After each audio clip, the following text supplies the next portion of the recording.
Estamos ao vivo, mais uma Sexta Bíblica aqui na nossa paróquia Santa Teresinha do Menino Jesus, no Bosque da Saúde. Sou o Padre Christopher, uma alegria muito grande estar com vocês, sou vigário paroquial aqui na Santa Teresinha. Deixa eu encontrar aqui a nossa Sexta Bíblica aqui no meu Facebook para compartilhar. Você que vai entrando também, vai compartilhando, mandando para os seus contatos, mandando também no WhatsApp. Tá ótima luz. Opa, deixa eu tirar o som. Essa letra bonita é minha mesmo, que tá aqui no quadro. Deixa eu mandar aqui. Estamos ao vivo com mais uma Sexta Bíblica. Tema de hoje: Teologia dos Evangelhos Sinóticos.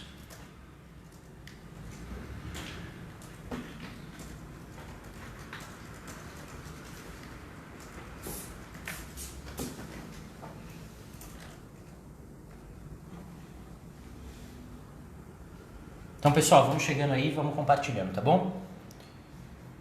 Já mandei aqui pro pessoal. Deixa eu encaminhar para mais gente aqui.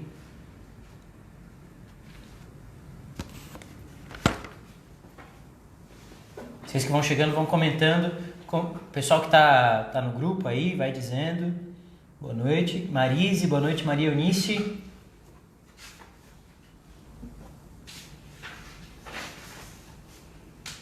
Mandar aqui para o nosso grupo da Sexta Bíblica.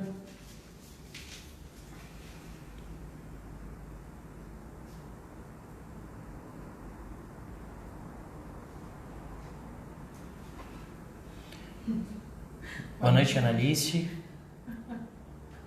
Boa noite, Marise. A Marise deu boa noite para Karen aqui. Pessoal, então vocês vão chegando, vão compartilhando, tá bom? Edinaldo, boa noite. Boa noite para Simone também. Boa noite para o Lázaro. Hey, Anderson, boa noite. Bíblia e caneta na mão aí, isso aí. Bíblia aqui, caneta. Eu tô sem caneta aqui. Mas... Pode ser. Não, mas não precisa não. Geralmente eu não uso.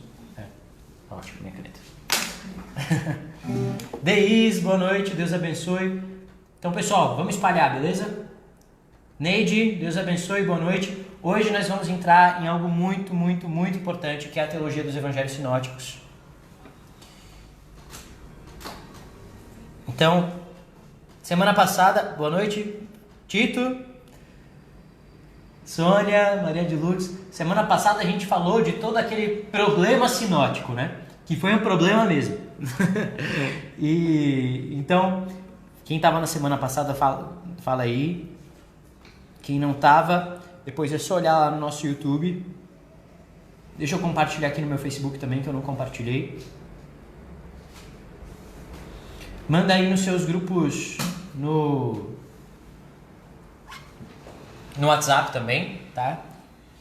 Enquanto o pessoal vai chegando, Deus abençoe, Nath Rocha, Suzy. Então, enquanto o pessoal vai chegando, vamos... Mônica Costa, minha tia.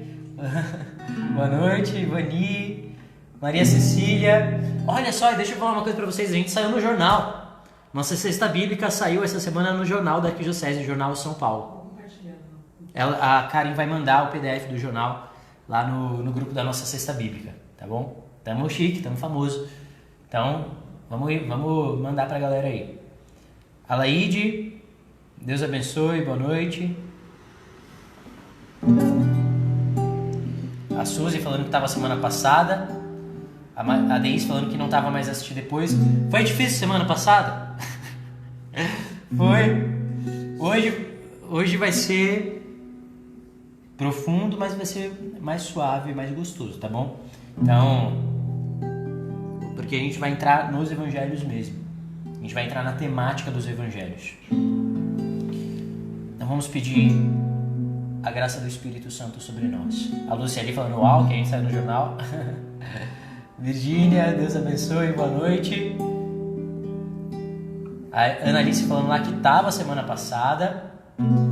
Que bênção, isso aí. Pessoal, ó, e não esqueçam de curtir, porque quando vocês curtem, eu tô vendo que tem um monte de gente online, pouca gente curtiu. Quando vocês curtem, o Facebook mostra para mais gente, tá? A nossa live. Márcia, boa noite.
vive. Boa noite, Sandra.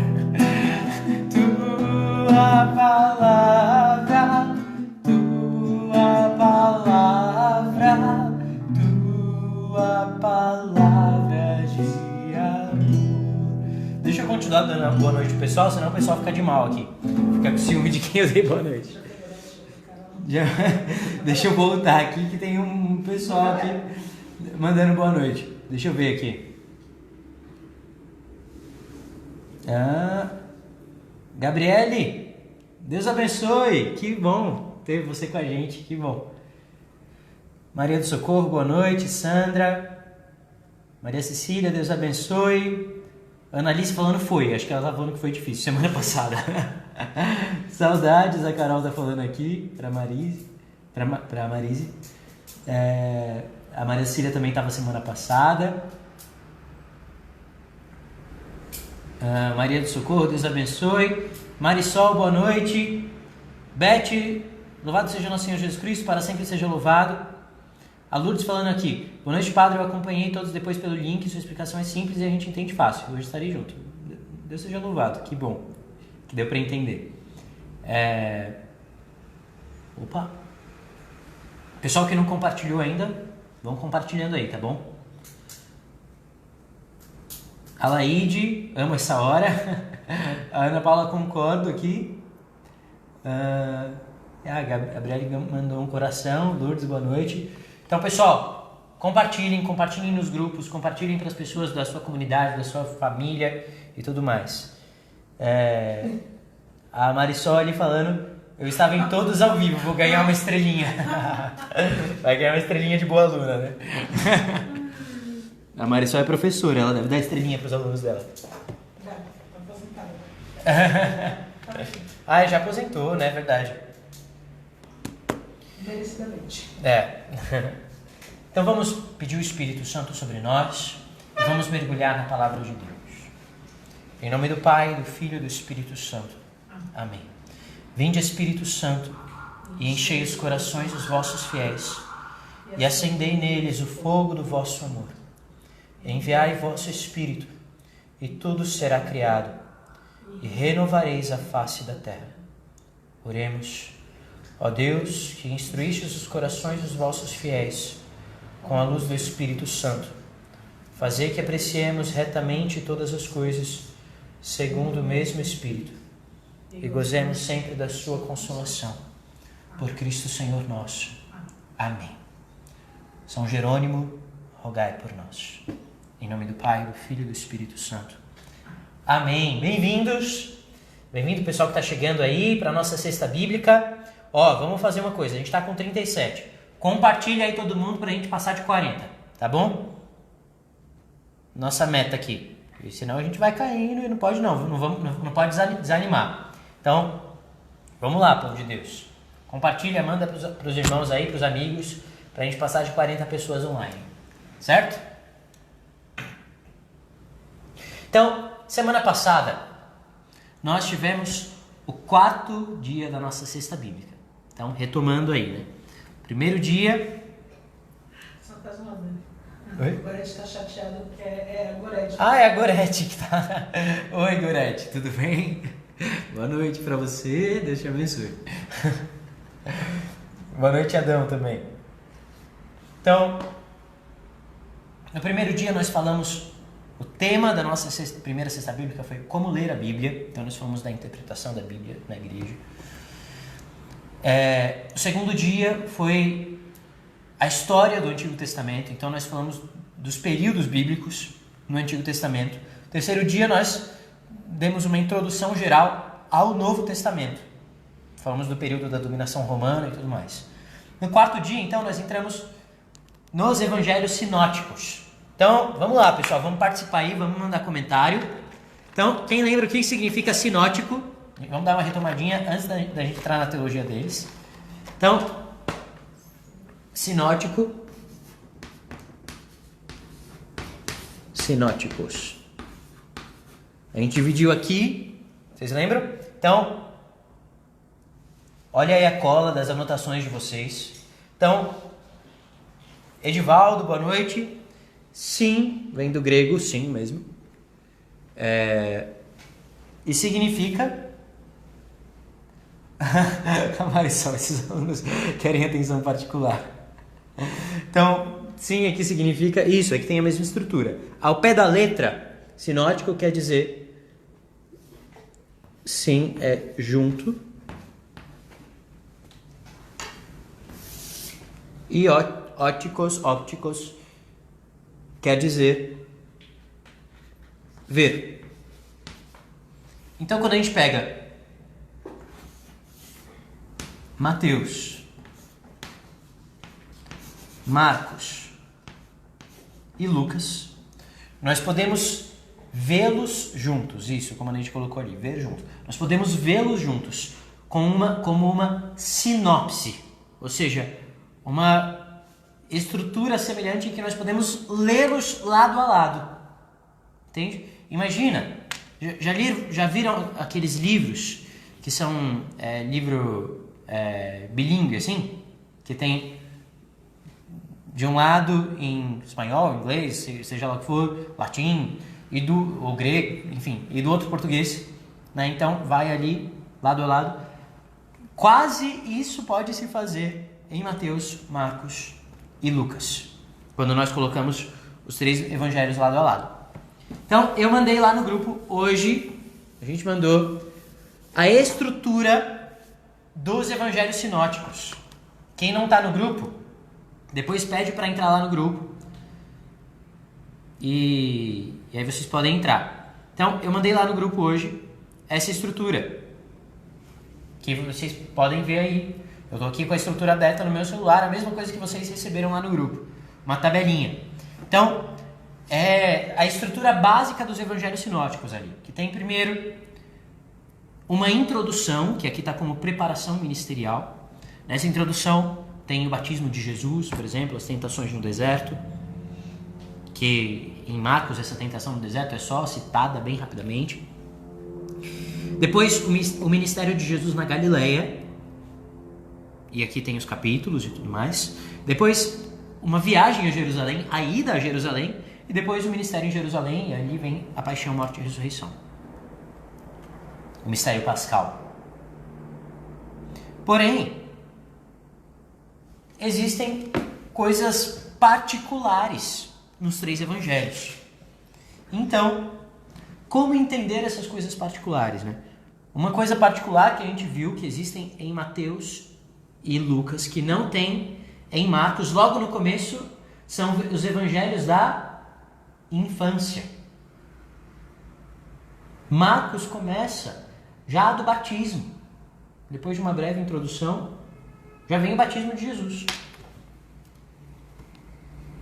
E Mateus e Lucas antes trazem a infância de Jesus. A gente tem lá genealogia, né, aquelas passagens da fuga para o Egito, do anúncio a Nossa Senhora, Mateus e Lucas. Então, de onde vem isso? Então nós vimos semana passada, calma aí, a gente vai só apontar isso aí, só para retomar, para o pessoal se situar, tá bom? Chegamos em 40, continua compartilhando aí, continua mandando no WhatsApp que a gente chegamos em 40 aqui. Então, nós vimos semana passada que existem diversas... 39, vamos deixar cair não, povo. Que existem diversas teorias a respeito dessas semelhanças e diferenças entre os sinóticos. A ordem canônica é Mateus, Marcos e Lucas. Essa aqui é a ordem canônica. E a gente viu que isso aqui é a solução de Santo Agostinho. Lembra? Que a gente falou que Santo Agostinho tem um livro que é De Consenso Evangelistarum, em latim, sobre o consenso dos evangelhos, em que ele fala dessa ordem canônica aqui. E existem outras variantes aí dessa teoria. A gente não falou, a gente falou um pouco semana passada, mas tem um montão de teorias a respeito dessa ordem dos evangelhos. Angel, minha irmã, tá vendo a Angel Velasco ali embaixo? Minha irmã, ela faz aniversário ontem. Ela faz amanhã, tô doido. Amanhã, dia de São Bento. Por que Pedro não entra nesse tema? Então, beijo, Angel. A Beth fez uma pergunta ali, né? Por que Pedro não entra nesse trio? Na verdade, tem um monte de gente de fora, né, Beth? Na verdade, aqui estão os evangelistas. Mateus, Marcos, Lucas, e aí o quarto evangelho é João. A gente não tem evangelho segundo Pedro. Mas a gente vai falar um pouquinho de Pedro aqui quando a gente chegar em Marcos, tá? Mas, então, dos evangelistas, só Mateus e João que são apóstolos, que são do grupo dos 12. O Adão ali falando, como se deu a escolha dos 3 evangelistas? Calma aí. Chegaremos. Então, eles são do grupo dos 12. Marcos e Lucas não são. Então, qual seria essa teoria inicial, né? Desses 3 evangelhos que são sinóticos? Mateus é a única testemunha ocular. É o único que teve ali lado a lado com Jesus. Então, faz sentido ele escrever primeiro, né? Ele ter prioridade. Então, é a teoria da prioridade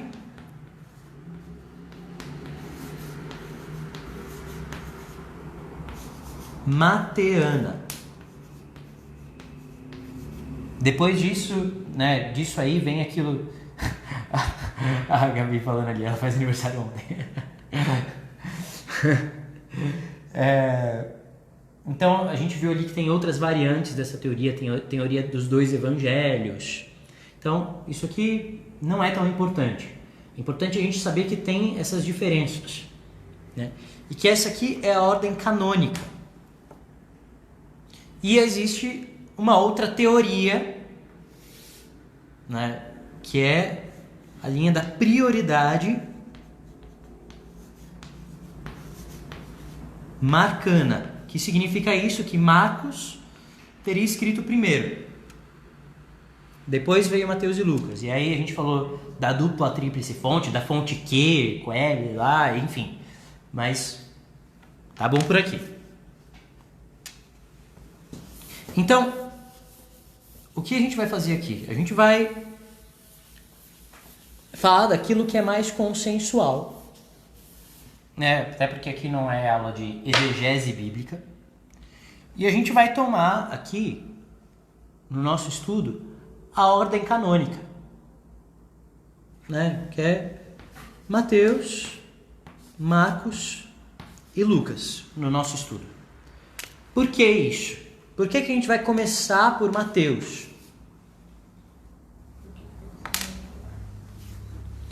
Então, Mateus tem uma importância imensa, né? Pelo fato de ter essa origem, né, em um personagem que é testemunho ocular e tudo mais. Mas existe algo de didático aqui, pelo qual que é motivo para a gente começar por Mateus. Primeiro, nós estamos na liturgia da igreja no ano A, que é o ano de Mateus. A gente está no ano dele. O que significa ano A? Enfim, vamos explicar aqui. Na missa de domingo, as leituras que são feitas na missa, aos domingos, elas são intercaladas entre ano A, B e C. Então, por exemplo, o próximo domingo é o 15º domingo do tempo comum. Nós estamos no ano A. Então, no ano A, nós vamos tomar os evangelhos aqui de Mateus. Se fosse B e C, não seria o mesmo evangelho que é agora. Então, em 2017, o 15º domingo do tempo comum foi o mesmo evangelho que vai ser o próximo domingo, porque era ano A também. Entenderam? Então, a gente começando aqui por Mateus vai ajudar a gente a compreender melhor as leituras que a gente está vendo na missa aos domingos.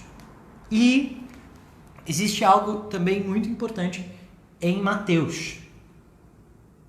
Mateus é o evangelho que mais tem passagens do Antigo Testamento. Mateus cita mais de 100 vezes o Antigo Testamento. Olha só, isso não é pouco. E tem um propósito, a gente vai falar já por quê que ele cita tanto o Antigo Testamento assim. Então, para nós vai ser muito importante, porque a gente não passou antes pelo Antigo Testamento. A gente está caindo de paraquedas aqui no Evangelho. Então, a gente vai aproveitar Mateus para a gente esclarecer diversas coisas do Antigo Testamento. Beleza? Entendido aí? Oh, 46. Estamos crescendo aí. Pessoal que está acompanhando a gente. Pessoal que chegou agora, compartilhem. Então, a gente vai partir daqui, né? Então, aqui eu vou falar de novo no final, mas aqui já fica a lição de casa para sexta-feira que vem. Para sexta-feira que vem, eu vou pedir para vocês lerem os evangelhos da infância de Mateus. E a gente vai entrar ali nos evangelhos da infância, né? São os 3 primeiros capítulos ali de Mateus, se não me engano. Já olho aqui. Então, agora, hoje aqui, a gente vai dar uma introdução geral aos 3 evangelhos, na teologia dos 3 evangelhos sinóticos: Mateus, Marcos e Lucas. Então, aqui respondendo já a pergunta do Adão: como é que foram escolhidos esses evangelistas, né? Bom, quem escolheu foi o Espírito Santo. Mas... então é 1 e 2. 3 já é batido. Obrigado, cara. Então, por que eu estou dizendo aqui que quem escolheu foi o Espírito Santo? Não houve um momento em que, por exemplo, Jesus pegou e falou: olha, vocês aqui vão escrever sobre mim. Não, isso não aconteceu. Foram as circunstâncias da igreja nascente, da igreja primitiva, que levaram estes homens a escrever sobre a vida de Jesus. Aliás, foi assim com todo o Novo Testamento. Por que e eu falei isso no nosso encontro aqui sobre o Novo Testamento, por que por exemplo, que Paulo começou a escrever as suas cartas? Porque nas comunidades cristãs lá estava tendo problemas. Então, por exemplo, ele escreve a primeira carta aos Tessalonicenses, aí ele explica lá sobre a segunda vinda de Jesus, tá bonito lá e tudo mais, mas aí o povo começa a parar de trabalhar, porque fala: não, Jesus vai voltar daqui a pouco, para que a gente vai ficar trabalhando? Aí ele tem que escrever outra carta, aí vem a segunda carta aos Tessalonicenses, entende? Ou seja, é circunstancial, é ocasional, é devido à ocasião que se vivia.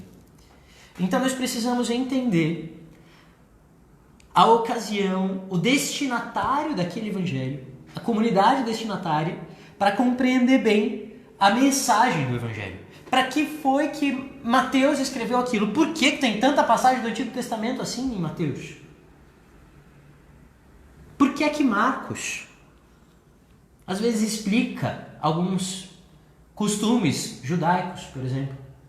Quando ele fala lá da festa dos ázimos, aí tem lá um parênteses assim explicando: aquele dia que acontece isso, isso, isso. Por quê? Então, é nisso que nós vamos entrar agora, depois dessa longa introdução. 51 irmãos aí conosco, vamos compartilhando para chegar em mais pessoas e a gente espalhar o conhecimento da palavra de Deus.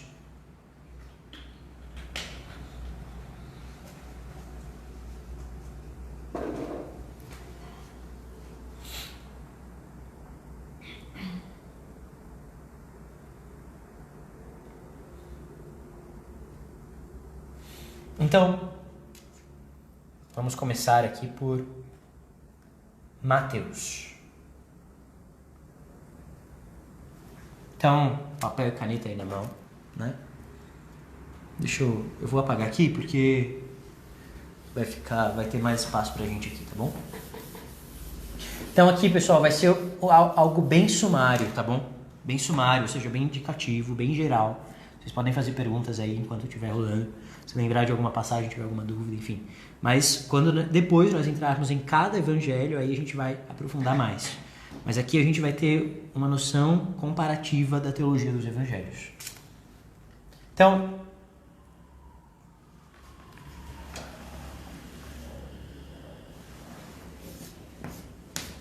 Evangelho segundo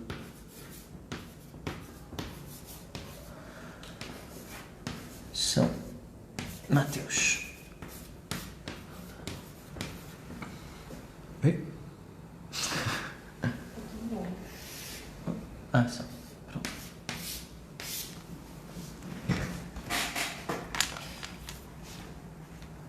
Então, para a gente entrar aqui no Evangelho segundo São Mateus, eu queria pegar com vocês o Evangelho de hoje. O Evangelho de hoje, quem tem o costume aí, e quem não tem, é muito louvável que se tenha esse costume, ele está em Mateus. Então eu vou pegar o Evangelho de hoje porque talvez muitos tenham lido, participado da missa online aí, e já estão familiarizados com o Evangelho de hoje. E a partir dele, a gente entra aqui na liturgia. Eu vou pegar aqui no celular, porque aí vai ser exatamente o texto litúrgico. Então o Evangelho de hoje é Mateus 10, do 16 ao 23.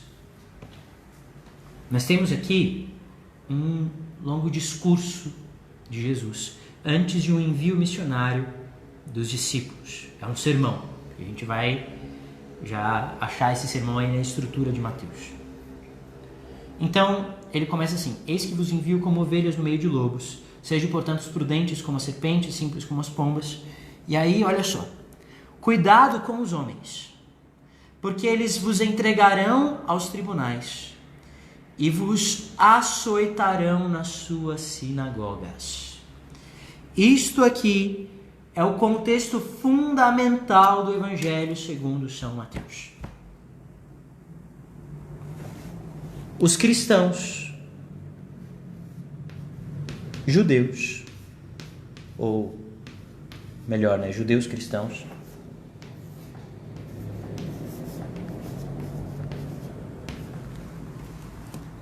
estão em conflito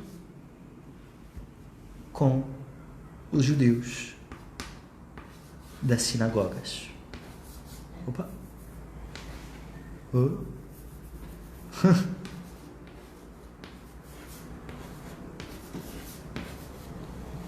É esse, basicamente, o contexto histórico em que Mateus escreve o seu Evangelho. Os cristãos, eles estavam sendo expulsos das sinagogas. O que era a sinagoga? Vocês se lembram? A gente falou disso aqui já também. Sinagoga era o lugar em que os judeus se reuniam para a meditação da palavra, da Torá. E os cristãos eram judeus, no princípio, sobretudo. E então eles continuavam indo à sinagoga. Lá nos Atos dos Apóstolos nós vemos Pedro indo à sinagoga. Jesus ia à sinagoga. Mas acontece que olha o que eles começaram a fazer. Eles começaram a ir à sinagoga e falar de Jesus na sinagoga. Não escondiam que eles criam que o Messias já tinha vindo. O Filho de Deus, e que ele tinha ressuscitado. Então, os chefes das sinagogas começaram a expulsar os cristãos das sinagogas. Aqui, eu queria pegar uma outra passagem aqui com vocês.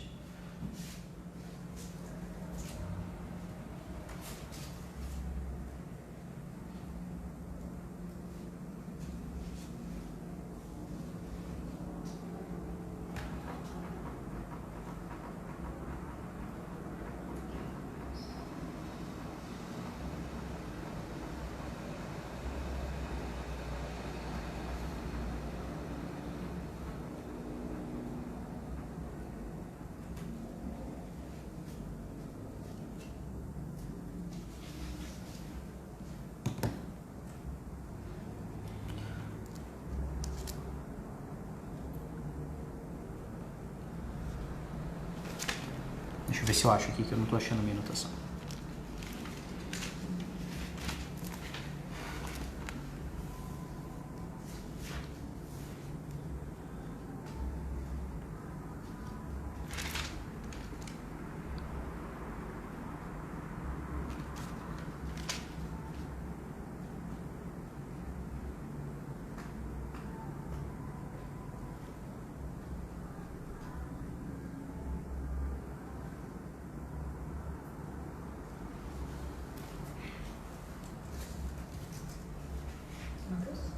É Mateus.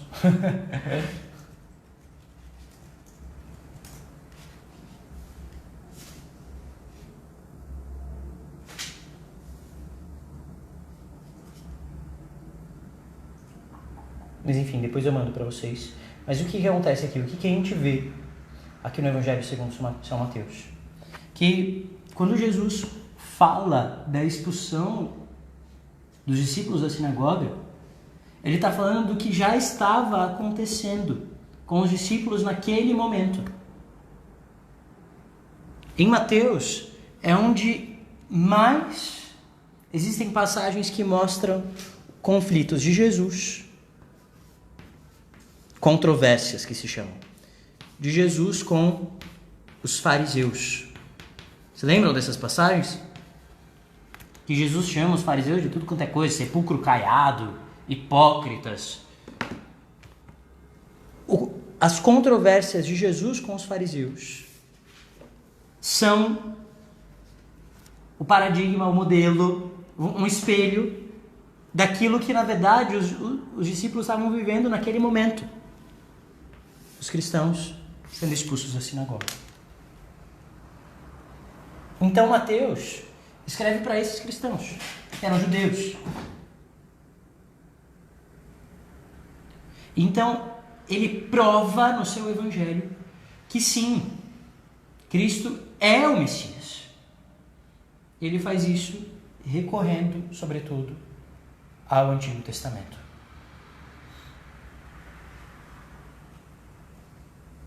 Qual era o problema, sobretudo, que os judeus viam para Jesus ser o Messias?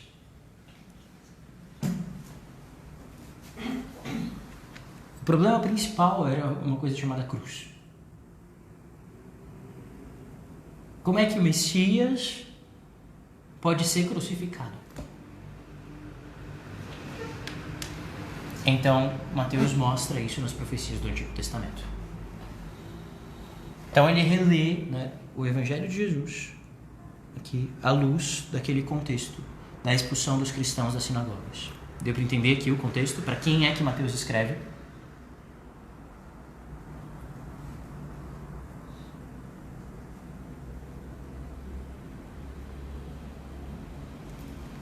Então, vocês lembram que semana passada a gente falou daquela passagem da vocação de Levi, Mateus? Vocês se lembram que a alteração redacional de Mateus era uma citação de Oséias 6:6. Os outros não falavam essas citações. E qual que era a citação? Eu quero misericórdia e não sacrifícios, conhecimento de Deus mais do que holocaustos. Aqui, Oséias, ele faz uma acusação forte aos líderes do povo de Israel, dizendo que, na verdade, o seu culto era vazio e eles não conheciam verdadeiramente a Deus. Isso aqui fala disso.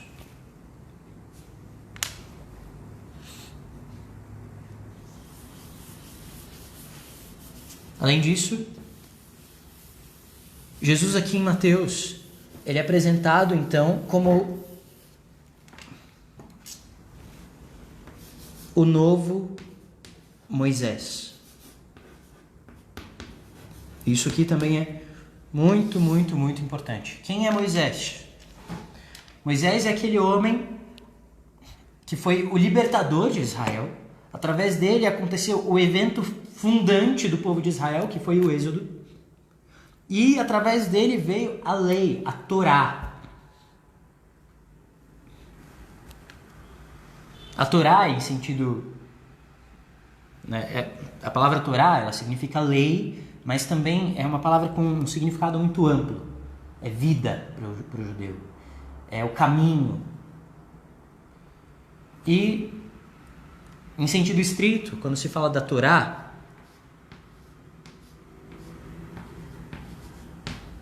nós estamos falando aqui daquilo que nós chamamos hoje do Pentateuco.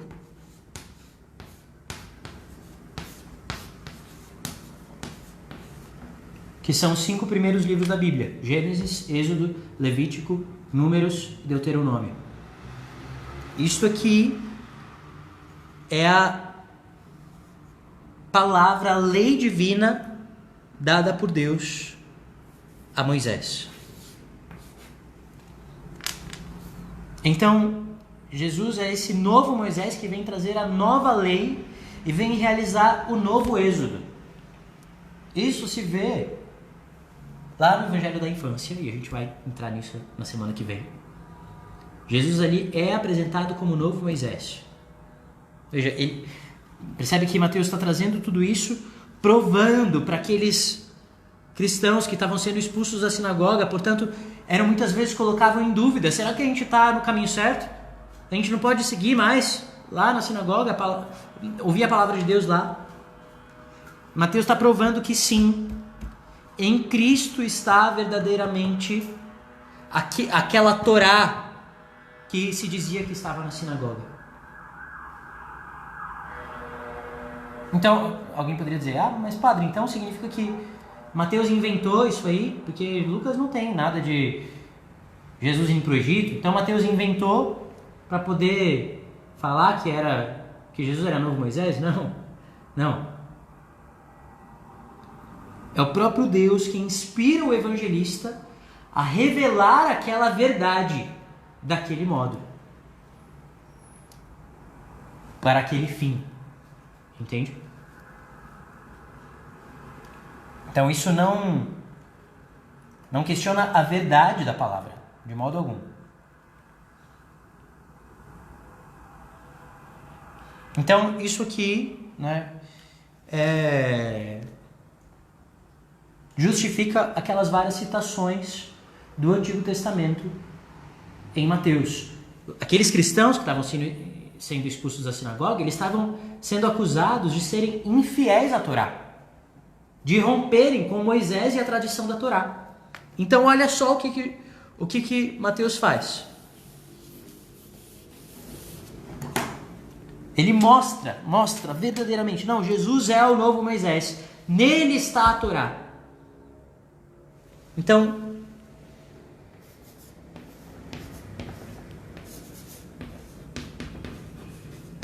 onde é que nós vemos isso?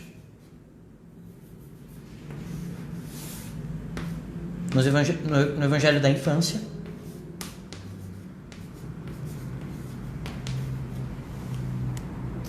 E nos 5 sermões de Jesus em Mateus. Olha que legal isso. Lembra que a Torá são aqueles 5 primeiros livros da Bíblia, o Pentateuco. E em Mateus, Jesus faz 5 grandes sermões que correspondem à Torá, aos 5 primeiros livros da Bíblia, que a gente considera hoje. Isso mostra que Jesus é, portanto, o novo Moisés. Veja, quais são esses 5 sermões? O primeiro deles, o mais conhecido, o Sermão da Montanha. E ali isso fica claro, ali Jesus como novo Moisés. Ele sobe ao monte e ali ele dá a lei, como Moisés no Sinai.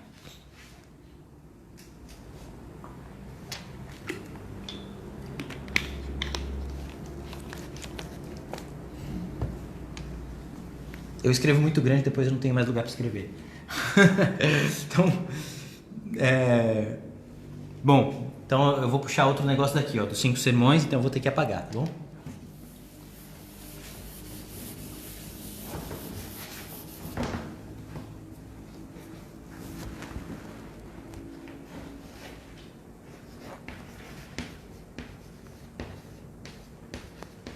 Então,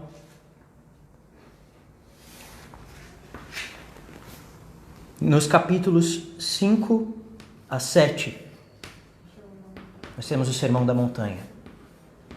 Começa com as bem-aventuranças, vocês lembram? Nós lemos ele, inclusive, esses dias nas missas, durante a semana. Depois, no capítulo 10, é esse que nós estamos aí. Sermão da Missão.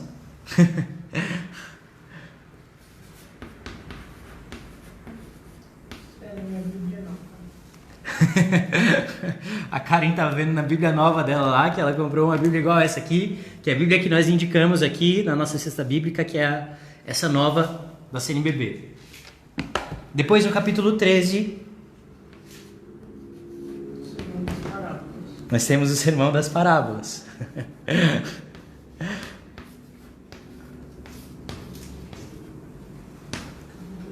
Capítulo 18, Sermão da Comunidade, exatamente. Ou sermão, também chamado sermão... Opa. Vocês entendem? Vocês conseguem entender minha letra, gente? Sermão da Comunidade, também chamado de sermão eclesiástico, ou seja, sobre a igreja. E no capítulo 24, sermão escatológico.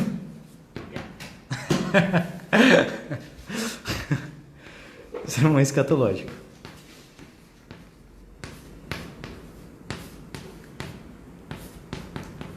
Cada um correspondendo, portanto, a um dos 5 livros da Torá. Olha que coisa linda. Jesus é o novo Moisés.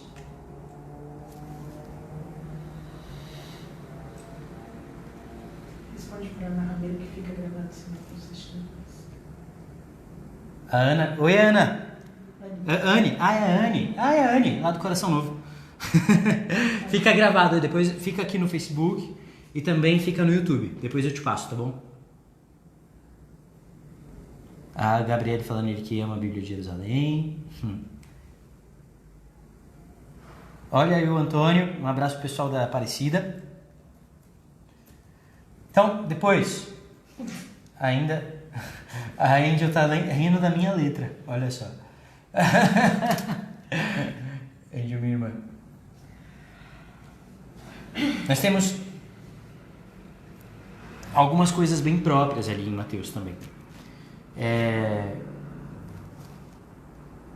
Algumas coisas que a gente percebe. Que eu vou apagar isso aqui, tá bom? Já deu pra qualquer coisa, volta aí depois. Quando se fala do reino de Deus, em Mateus não se fala de reino de Deus. Se usa uma outra expressão, reino dos céus. Tá demais, hein? Se fala de reino dos céus. Então,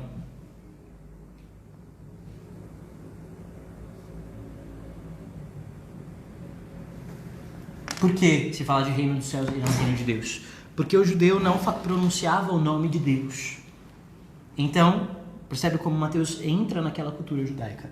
Depois, existe uma palavra fundamental, né? E aqui a gente poderia falar de outras coisas, mas a gente tem que falar dos outros evangelhos ainda. Existe uma palavra fundamental na teologia do evangelho de Mateus. É a palavra justiça.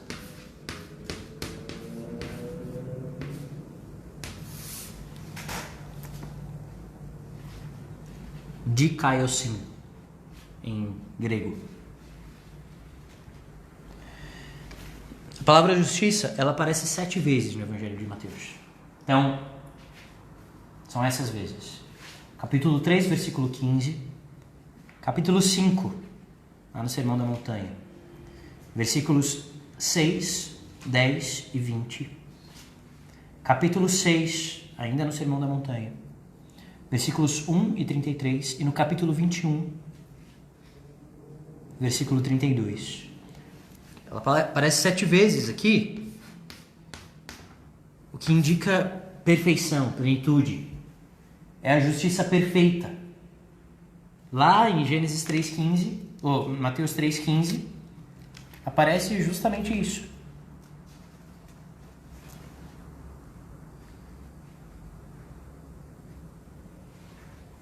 Convém cumprir toda a justiça. Então a palavra justiça é chave de leitura para o Evangelho segundo Mateus. Depois a gente vai entender o que é a justiça aqui em Mateus. É preciso entender bem o que significa essa palavra.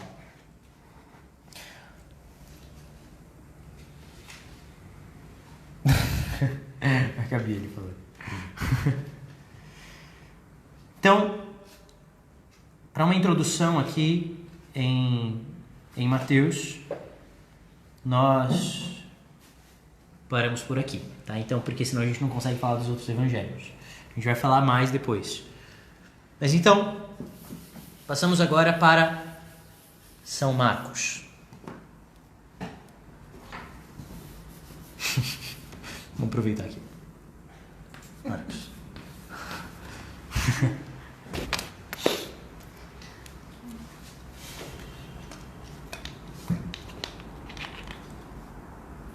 Deixa eu perguntar aqui em cima se a nossa Bíblia tem tudo a ver com o Torá. Olha, vamos abrir um parênteses aqui para responder a pergunta da Beth. Ela perguntou se a nossa Bíblia tem tudo a ver com a Torá. O Antigo Testamento, e aí a Torá, né, em sentido amplo, a Bíblia hebraica, né, ela tem 3 partes, digamos assim. Era aquilo que era lido na sinagoga. O que se lia na sinagoga? Se lia, e aqui eu vou falar em palavras simples, né, porque a gente... É só um parêntese aqui. A Torá, ou seja, a lei, os profetas e a sabedoria. Tinha como que esses 3 conjuntos de livros tem na Bíblia hebraica. Tudo isso aqui encontra sua plenitude em Jesus Cristo, no Evangelho. Isso não significa, veja, que a gente não precisa ler isso aqui, a gente já falou disso. Não, pelo contrário. O Novo Testamento, ele mostra de modo pleno aquilo que estava aqui no Antigo, né? Em Mateus se vê muito essa dinâmica de promessa e cumprimento. Enfim, Isaías e diversas outras passagens. Logo no começo lá tem Isaías 7,14. E do mesmo modo, nós cristãos fazemos isso, a gente faz na liturgia. Isso é muito legal a gente entender. Na liturgia, sobretudo com a primeira leitura, isso via de regra é assim. Quando a gente tem no domingo a primeira leitura do Evangelho, nós fazemos algo que se chama leitura tipológica.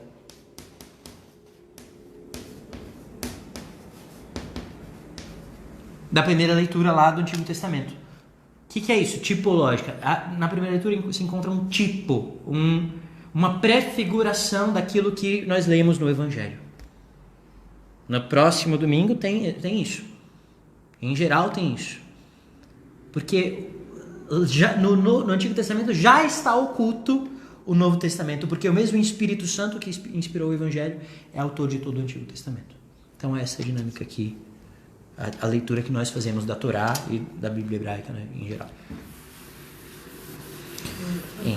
Está falando 7 é o número da perfeição?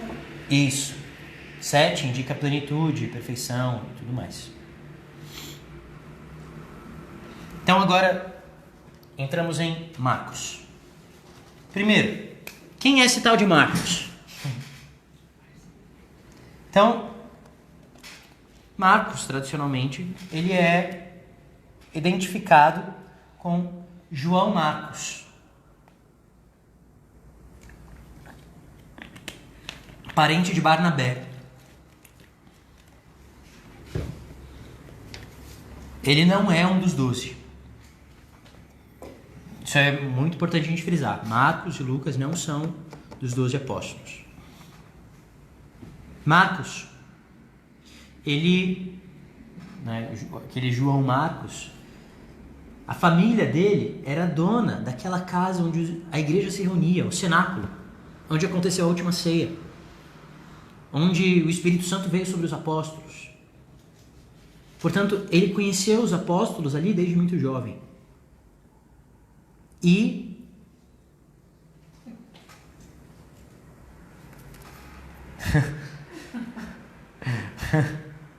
o pessoal tá todo engraçadinho hoje nos comentários, né?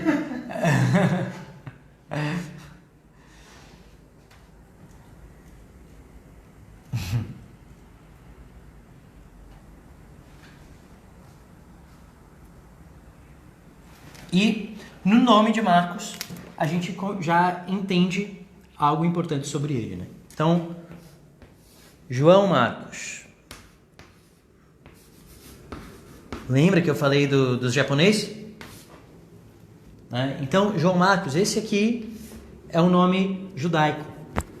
E esse aqui, Marcos, Marcos, é um nome grego. Então, ele era possivelmente, né, um judeu da diáspora, talvez. Ele tinha um trânsito cultural bom, como Saulo, né? Então, é como se esse aqui fosse o nome japonês, né? Então, eu tenho um tio, por exemplo, chama Hiromitsu. E pô, seria o Marcos aqui, o nome mais universal, né? O nome onde ele seria conhecido, por exemplo, em Roma. Com o qual ele seria conhecido em Roma. Então, nos Atos dos Apóstolos, nós vemos algumas coisas ali a respeito de Marcos, que são até curiosas. Marcos era parente de Barnabé, e Barnabé era companheiro de Paulo em missão.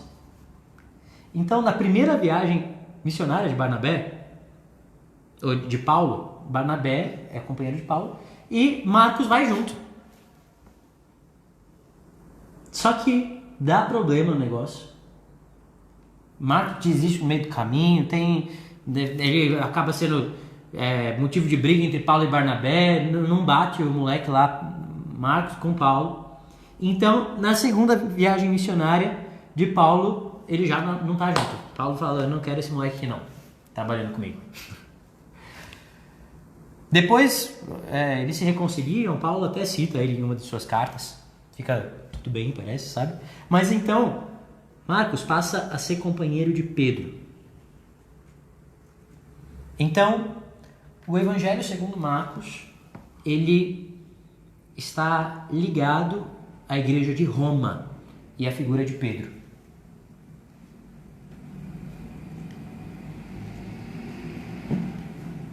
Tá tudo bem. Pode continuar, que eu fiz barulho aqui.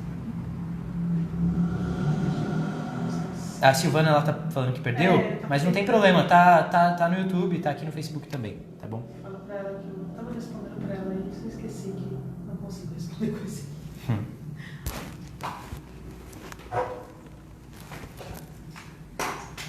Então, a figura de Marcos está ligada, então, à figura de Pedro. É quase que consensual que, então,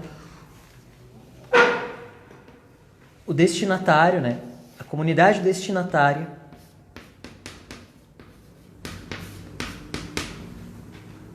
destinatários do Evangelho de Marcos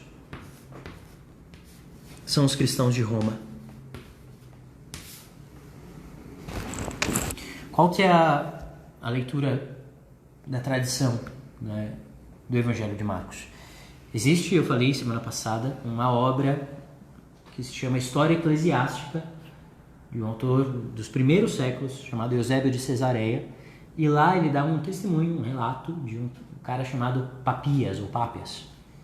E esse cara diz que Marcos era o intérprete, o hermeneuta de Pedro. Então imagina que Pedro era um pescador.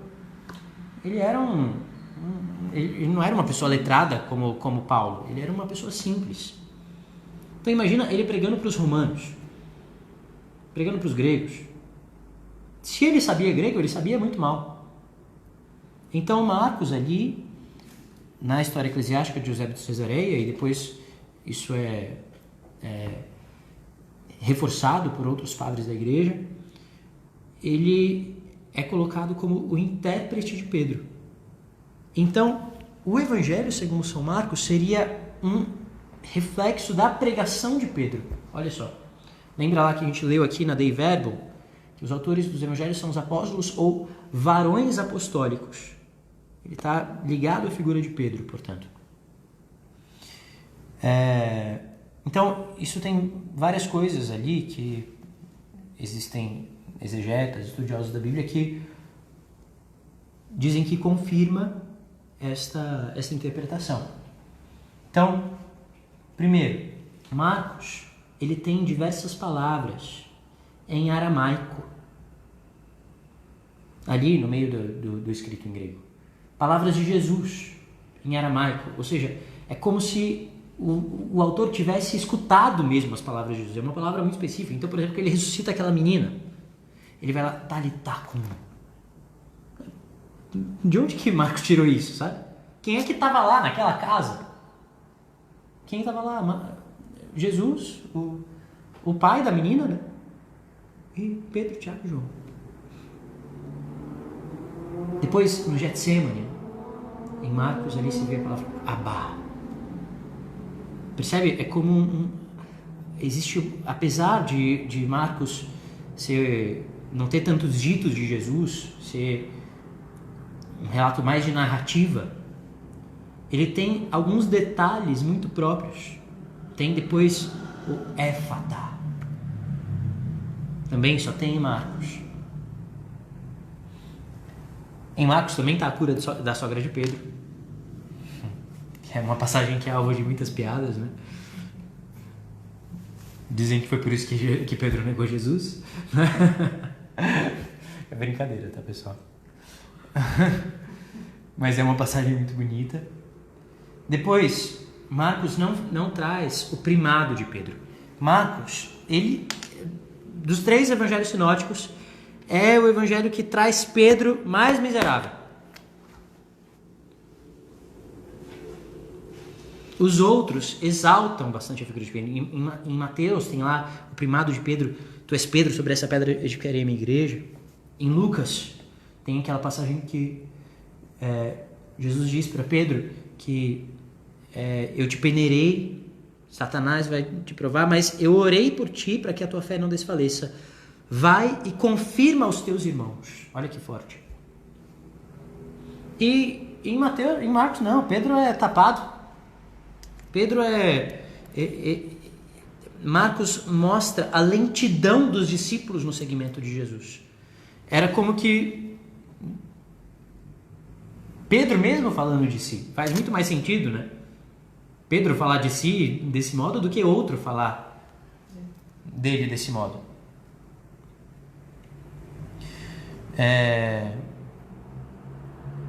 Depois, né, o grego é aquele grego coloquial, o grego koiné, que a gente falou também semana passada, ou seja, escrito por um estrangeiro, não é escrito por um grego mesmo. E algo que mostra, né, que os destinatários são os cidadãos de Roma, os cristãos de Roma, sobretudo, é que quando se fala como eu disse há pouco, quando se fala de costumes judaicos, Marcos, diferente de Mateus, ele explica esses costumes judaicos. Então tem ali um parêntese. Isso, tá bom? Para vocês se situarem aqui. Diversas vezes isso acontece. Além disso, ele utiliza, isso é bastante interessante também, ele utiliza termos latinos. E o latim era a língua de Roma. Então, agora, tocando na teologia mesmo de Marcos. A gente compreende a teologia de Marcos a partir, sobretudo, da sua estrutura. Então, existe aqui Então tem aquela introdução, né?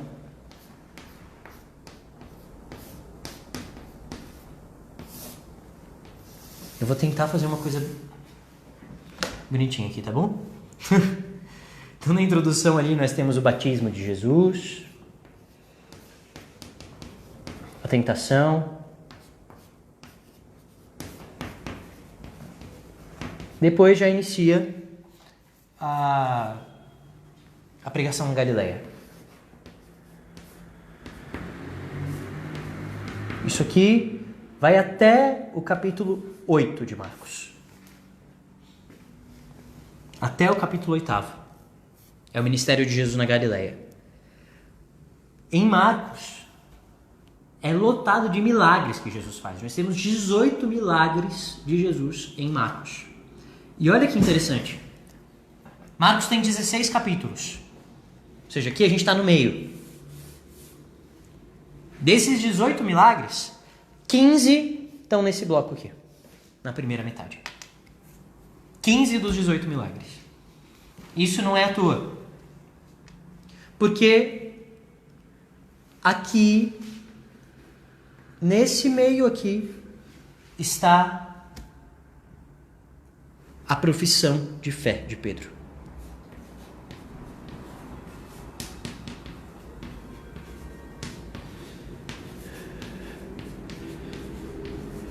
Quando Jesus pergunta, quem dizem os homens que eu sou?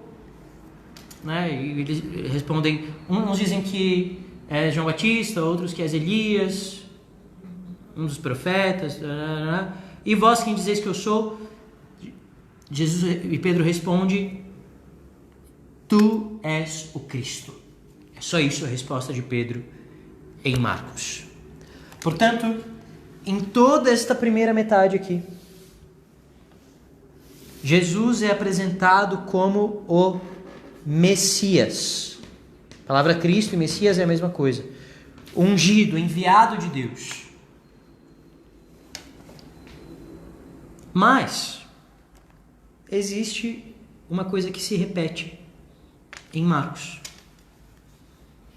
Jesus fazia milagre e tal, e em diversas ocasiões alguém reconhecia ele como Messias, em toda essa parte aqui. E aí sabe o que Jesus fazia quando alguém falava que ele era o Messias? O que ele falava para a pessoa? Cala a boca, não conta para ninguém. Não fala para ninguém isso aí não. É o chamado... Eu não sei onde que eu vou escrever isso. Vou colocar aqui, ó. Segredo messiânico.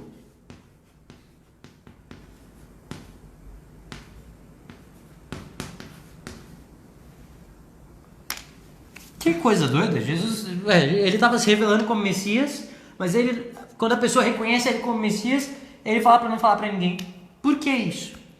E aí a gente vai entender aqui nessa segunda metade. Ele era o Messias, mas ele não era qualquer Messias. O que aconteceria se a notícia se espalhasse simplesmente? E não é que as pessoas obedecem muito ele, não.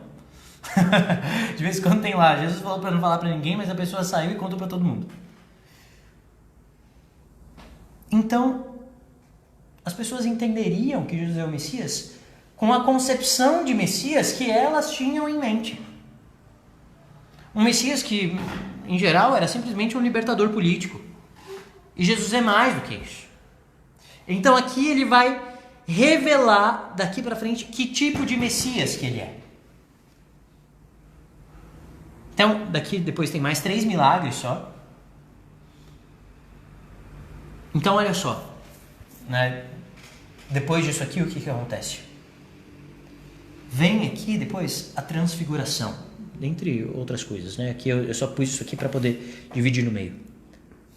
Quando Jesus se transfigura no Monte Tabor, ele faz mais um milagre. Ele desce do Monte Tabor depois e encontra um epilético.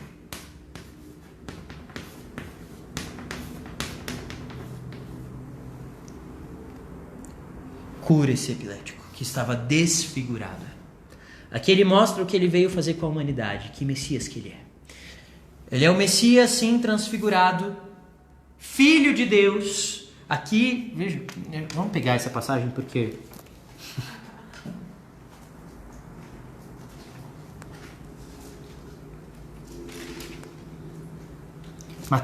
Marcos, né? 9. Transfiguração.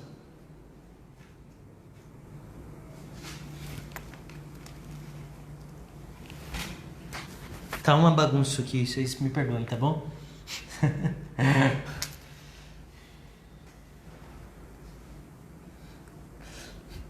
O Rei Anderson fez uma pergunta bastante... Essa passagem é muito misteriosa. A gente volta nela, mas não hoje, tá bom?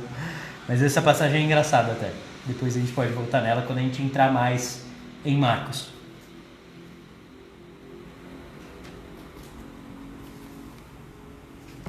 Então, olha só. Jesus sobe a montanha. 6 dias depois, né? Marcos 9, a partir do versículo 2. Jesus levou consigo Pedro, Tiago e João e os fez subir a um lugar retirado numa alta montanha, a sós. Então foi transfigurado diante deles. O que é a transfiguração de Jesus? O véu da humanidade de Jesus, como que se rompe, e ele mostra a sua glória de Filho de Deus. Suas vestes tornaram-se resplandecentes, tão brancas como nenhuma lavadeira na terra poderia branqueá-las. Isso aqui é um detalhe de Marcos também. Ele frisa. Apareceram-lhe Elias e Moisés falando com Jesus. Pedro tomou a palavra e disse, Rabi, aqui, veja uma palavra aqui hebraica, né, no meio do texto grego. É bom estarmos aqui. Façamos 3 tendas, uma para ti, uma para Moisés e uma para Elias. Na realidade, não sabia o que falar, etc. Estava com medo. Agora veja o versículo 7. Desceu então uma nuvem que os cobriu com sua sombra. E da nuvem saiu uma voz. Este é meu filho amado, escutai-o. Então Jesus se revela como Messias. Mas que Messias que ele é? O Filho de Deus.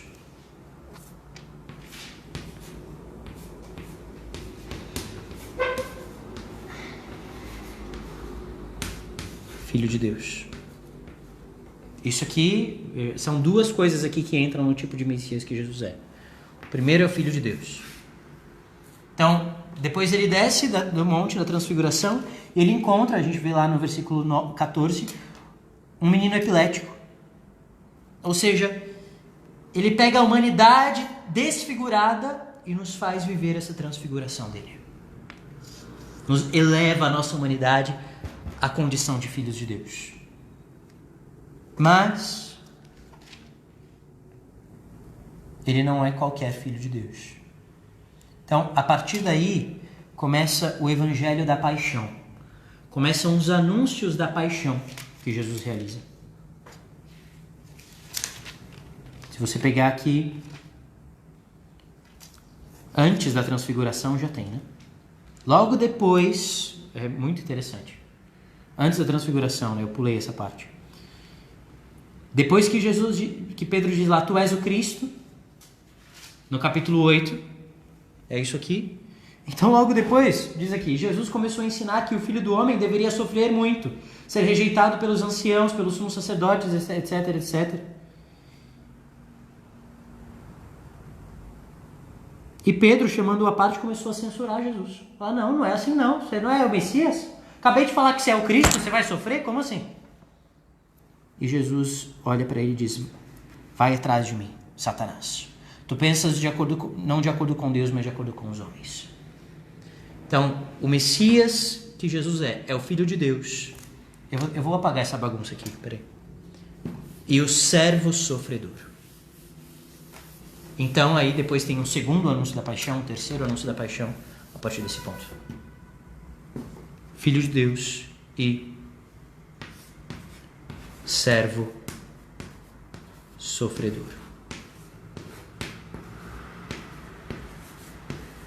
Ele é um Messias inesperado. Ninguém esperava que o Messias passaria pela cruz. E na cruz, ele é reconhecido como Filho de Deus. Lá no final,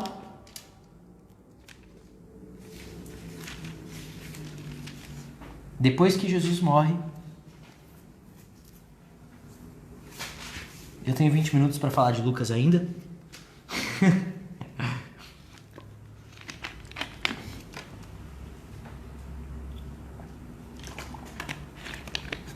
Lá no final, depois que Jesus morre. Aqui é como a grande conclusão do Evangelho de Marcos. Aqui chega no ápice.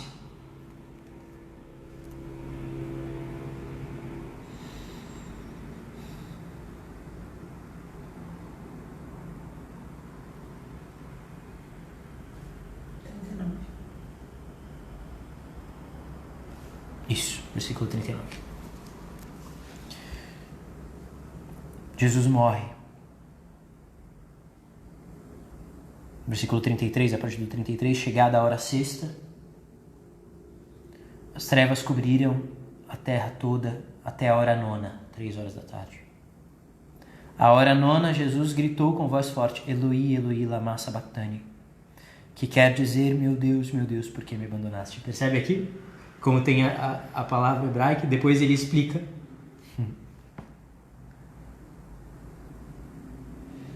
Alguns dos que estavam perto, ouvindo, disseram, vede, ele está chamando por Elias. Alguém correu, ensopou uma esponja com vinagre, colocou-a na ponta de uma vara e deu-lhe de beber, dizendo, deixai e vejamos se Elias vem tirá-lo. Então Jesus deu um forte grito e expirou. Ele morre. É o servo sofredor que se entrega totalmente. Por que servo sofredor aqui? Isso aqui é uma referência a Isaías, ao profeta Isaías. Na terceira parte do livro do profeta Isaías, nós temos os cânticos do servo sofredor, que se cumprem aqui. Você lembra? Lá em Isaías 53, por exemplo. Como ovelha muda ao matadouro. Ele assumiu as nossas dores, por suas feridas nós fomos curados. E depois que ele se entrega, olha só, o véu do santuário rasgou-se em duas partes. Aliás, o véu do santuário rasgou-se em duas partes, de alto a baixo. Ao ver que havia expirado deste modo, o centurião, o que é o centurião? É um oficial romano. O centurião é uma palavra latina, inclusive. Para quem que o evangelho é escrito? Para os romanos. Que estava diante dele e disse, verdadeiramente, este era o Filho de Deus. Aqui chega o ápice em que os romanos, para quem Marcos escreve, reconhecem Jesus como Filho de Deus. O Messias é o Filho de Deus e o servo sofredor. Perguntando o sentido dos jovens. Moisés e Elias têm algum significado? Sim. É a lei e os profetas. Lembra do que eu falei antes? Então, Moisés é a lei e Elias os profetas. No capítulo 16 de Marcos, o Evangelho da Ressurreição, citando um jovem sentado dentro do sepulcro. Quem seria? Qual seria o sentido desse jovem? A gente vai entrar nesses detalhes depois, tá bom? Teve uma pergunta do Haley Anderson também. A gente depois entra nesses detalhes, por a gente entrar mais profundamente aqui no Evangelho de Marcos. Algumas palavras mais para serem guardadas do Evangelho segundo São Marcos.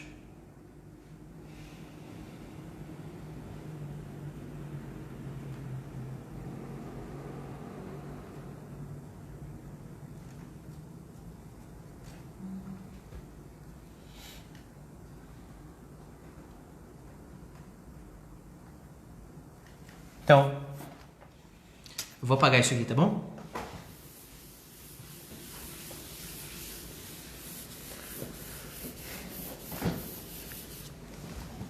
Então, palavras fundamentais aqui. Eu não terminei de colocar a estrutura, né? Então, depois eu mando para vocês, lá no grupo. Eu acabei emendando as outras coisas aqui, não terminei a estrutura certinha aqui do Evangelho de Marcos. Depois eu mando lá. A gente está perguntando sem spoiler. Sem spoiler. Já contou spoiler. Sem spoiler? É porque não dá tempo, senão a gente não fala de Lucas. Eu nem sei se a gente vai conseguir falar de Lucas hoje, mas vamos lá. Então, chave de leitura, temas importantes, né? Em Marcos. Então, Boa Nova, Evangelho, que é o próprio Cristo. Depois, o Messias, como a gente viu lá. E aqui entra depois também, né, o segredo messiânico.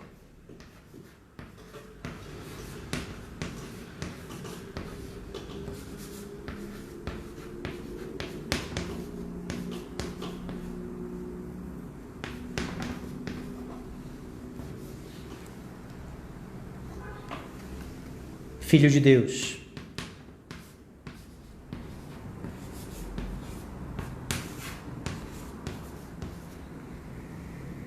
servo,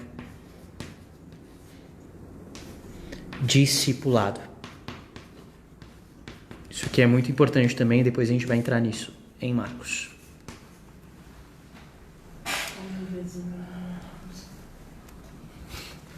Servo.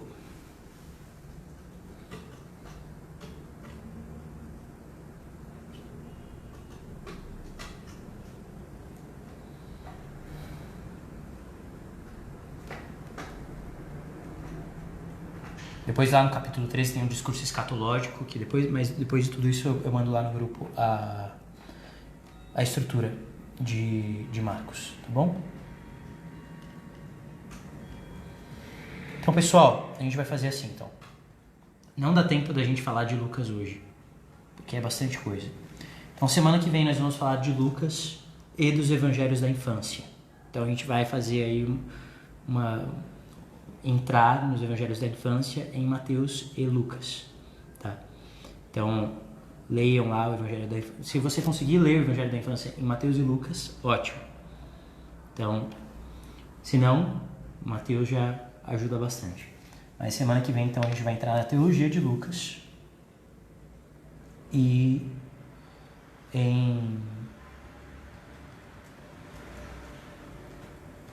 nos evangelhos da infância.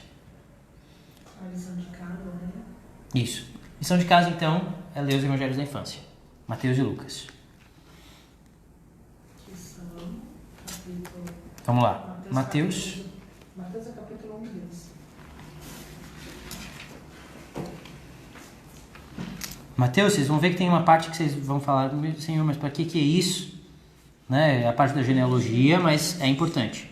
Então, Mateus 1 e 2. E Lucas? 1 e 2 também. 1 e 2. Então, Mateus 1 e 2 e Lucas 1 e 2. É rapidinho de ler. Então, comparem, procurem enxergar essas coisas de Mateus aí. Lucas ainda, a gente não falou, né? Mas já vai dar para ter uma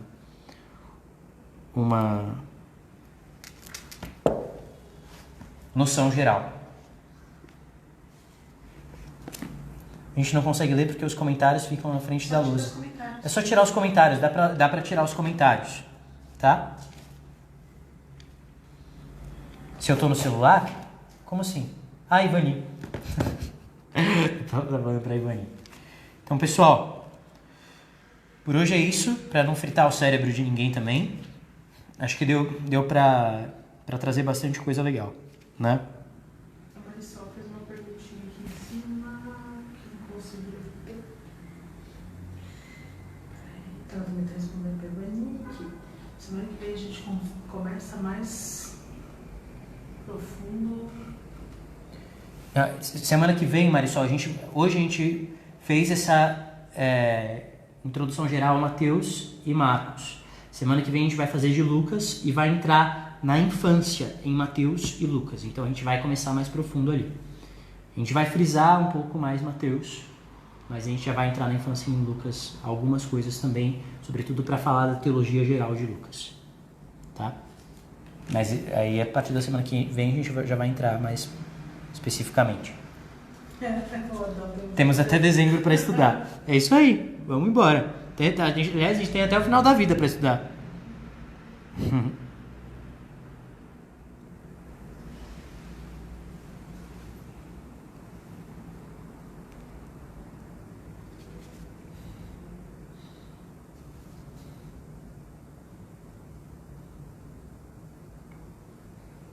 Tem mais perguntas aí? Não. Então vamos encerrando, né? Quem foi que tinha pedido spoiler? Foi o Haley Anderson ou foi o Antônio Júnior? Antônio Júnior. Qual era a pergunta mesmo? Do capítulo... Achei. No capítulo 16 de Marcos, o Evangelho sentado no sepulcro, quem seria? Ele é um anjo, tá bom? É um anjo, mas depois a gente entra no sentido desse anúncio que ele faz. Mas é um anjo ali. Então vou dar a bênção para vocês. E lá no grupo, então, a gente vai mandando conteúdo. Essa semana a gente mandou hoje, mas mandou alguma coisa lá. Mas a gente vai mandar mais coisas lá, tem mais tabela para mandar. Obrigado para vocês, Deus abençoe. Amanhã é dia de São Bento, vamos pedir a intercessão dele. O Senhor esteja convosco, Ele está no meio de nós. Abençoe-vos Deus Todo-Poderoso, Pai e Filho e Espírito Santo. Amém. Amém. Um abraço para vocês, fiquem com Deus.